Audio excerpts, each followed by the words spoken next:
Hi everyone, this is Rehan Shah Jahan again. I'm the head of Web3 technology. Today with me is Saad. Saad is the founder and CEO of GameCentric. So today we'll have a very detailed discussion about his journey, what are his next steps, what is his thought process related to GameCentric, market, Web3, Web4, Web2 tournaments. So we'll have a very detailed discussion in this podcast. So, hi Saad, how are you? Excellent. How are you doing? I'm good, I'm good. So, tell us about your journey. Like, I have seen you, like, it's been more than 7, 8 years you're in this industry, but how do what brought you in to this particular gaming ecosystem and building tournaments and everything? So, can you please share me a bit about your background and your idea? So it's a very long journey. As I'm getting older, I'm getting more experienced. But I think the main thing is I'll make it very short and quick for you guys. Is my background has been mostly tech, marketing, and sales. Tech and sales is coming from my previous company called Reddington Gulf, which I was about 13, 14 years with them, and we've been working constantly in the GCC region with all the top brands, all the tech IT brands like Intel, HP, Lenovo, Dell. So all of those brands I've worked with for a long time. And marketing has been, after Reddington's journey, we started an e-commerce platform called whoopee.com, and it was again IT sales, which blew up very well and did extremely well. And then the journey of gaming came in. And how did that come in is one of my employees in the e-commerce platform asked me for a mobile phone for 1,000 dirhams. And he said, I want this as a price pool. And I said, how many people are you going to get on board with gaming? So he said about 300, 400 people. And I was like, wow, the cost of acquisition seems a bit low compared to e-commerce. So I gave it to him, and then he got me the community, and I was like, wow, this is something very interesting. And I started reading about the industry. And after reading about the industry, it was used so big, right? Now we know it's about 50% of the population in the world is gaming, in some sort of gaming, right? And that was extremely interesting. So then I gave him $1,000. I said, why don't you do a prize pool for $1,000 and see what you can do? At that point in time, we did a tournament in Dota 2, and it blew up. It did really well, extremely good. And then that's how the gaming journey started for me and our company. And we started going to different brands and giving propositions of gaming activations. That's how the gaming brand Gamers Hub Media events evolved in 2017. And we started doing activations in gaming cafes. Then we moved to retail, and then we started doing large festivals. To name a few, I think gaming cafes, we did about 27 gaming cafes in UAE, Egypt, and Saudi. We also were the first people to run Riot Games League of Legends tournaments in this region. And Riot is still a very strong partner of ours as of today on GameCentric. Retail, we did a lot of activations with Virgin, with Carrefour, in Jareed in Saudi. In the festival side, we brought in Insomnia, which is a UK-based IP. Then we ran Rush Gaming Festival, which is the largest gaming IP in Saudi itself, for 2 years. Now we are working with the Dubai Esports Federation, right? So the Esports Festival, which is happening between 8th and 11th of May, is run by Gamers Hub Media Events. So that's been the journey. And we started developing, while we were doing these activations, we started developing the platform, which was about 4 years ago, because this was purely a data collection point. We moved from Gamers Hub Media Events to the new brand, which is extremely exciting and vibrant, as you can see the logo. So GameCentric, everything centralized to gaming. And we've got the Web3 element on it. And that journey has been about 15 months for us. So that's how the whole journey of gaming has evolved in my life. Oh, that's good. So I have another question, which is really interested. You see that you guys, like GameCentric itself, is moving towards AI, Web3. So how do you look forward? Like, what is the future of GameCentric when they're tapping Web3, AI, and the roadmap towards Web4? So what are your thoughts on that? So let me take a little backstep and tell you what GameCentric is. So GameCentric is, as we say, AI-powered aggregator platform of Web2 and Web3 games. So we have about 52 game titles on Web2 and we're aggregating Web3, right? So these games come together.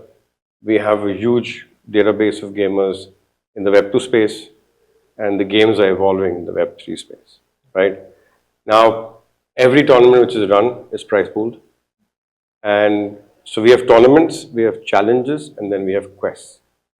Tournaments requires, it's operationally heavy. So you need admins, you need moderators to get people in the lobby. And that is something which is quite costly, time consuming. So I think that was the first area which we tapped in. And we said, let's get AI to do it. So we have the first operational AI on GameCentric, where gamers can come in, log in, it can ask any questions regarding lobby management, about the game, the rules, the prize pools, all of that, and the AI takes care of it. And that's how the first journey of AI started in GameCentric.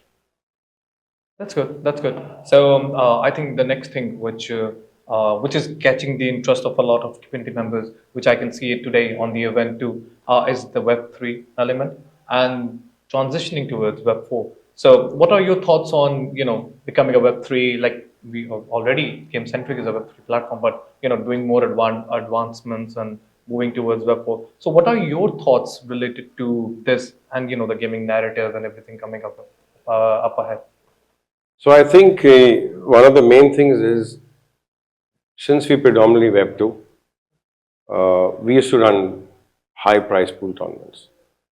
And the reason we got into Web3 was basically a token coming in and paying you your prize pool instantly. And I believe that. So if a gamer wins, like now, he should get paid in the next second, right? So that's where the tokenomics and the token itself, the GCVC token, which we're launching on June 15th, is going to play a very important role, right? So that's where the token piece comes in for instant payouts, right? And that's our Web3 journey. Now, there are a lot of utilities with that token. So you can subscribe to higher price pools if I know you're a very good PUBG player, Yep. right? So if your skill set is between 1 and 10, you're a 9, you can earn about $100, $200 easily on the platform, right? But Rehan says, no, I want to earn $250 or $500. Then you subscribe to the platform at a certain fee, and then you can get into higher price pools. So that's the utility of the token which is happening on the Web3 space. Then Rehan says, I want to buy headsets, or I want to buy NFTs, or I want to buy digital assets. So we have a marketplace which has been created by our team, which is, so you don't need to go to any other third-party company. You can just buy it from our marketplace. And then Rehan says, I want to get educated on certain topics on blockchain. Not you don't need that, but since you're Web3, maybe you want to know how a game gets developed or how game publishing is there. So we've got content, which are short content pieces done by experts, and you can actually subscribe to that and consume that content. So we've built a whole ecosystem with the token, which you can earn and burn. That's a good thing because I can see the platform already. So the certifications, the badges and prizes are already on Web3, so which is a good sign for the users or the players. They can generate revenue out of it. They can sell their NFTs, or they can hold it for the legacy and wait for the utilities in future. So that's a good thing. So what do you think about like by the end of 2025?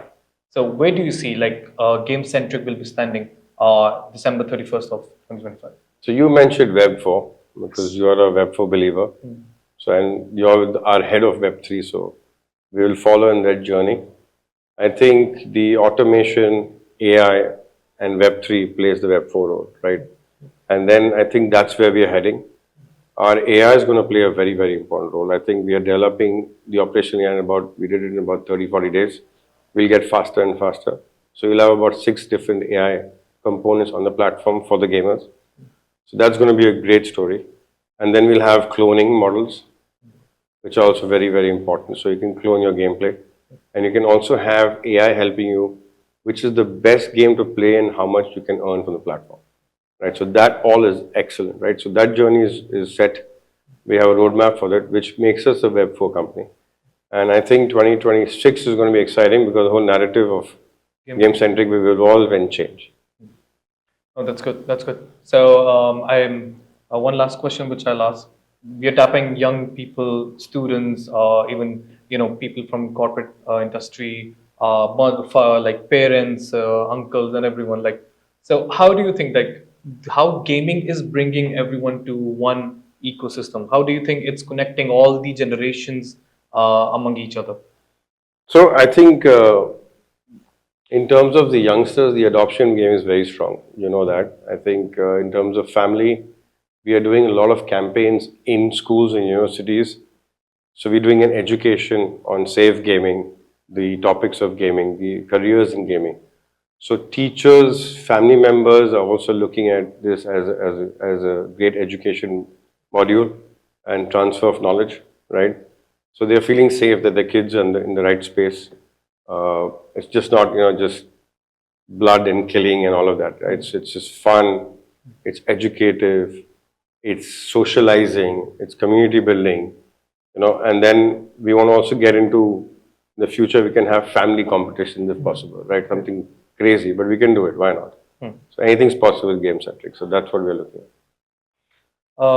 It was pleasure having you, Saad, like always. So thank you for sharing your experiences, background, roadmaps, and everything, and looking forward for GameCentric to become one of the biggest projects in MENA and globally all over the world. Thank you, everyone. Thank you very much. Thank you.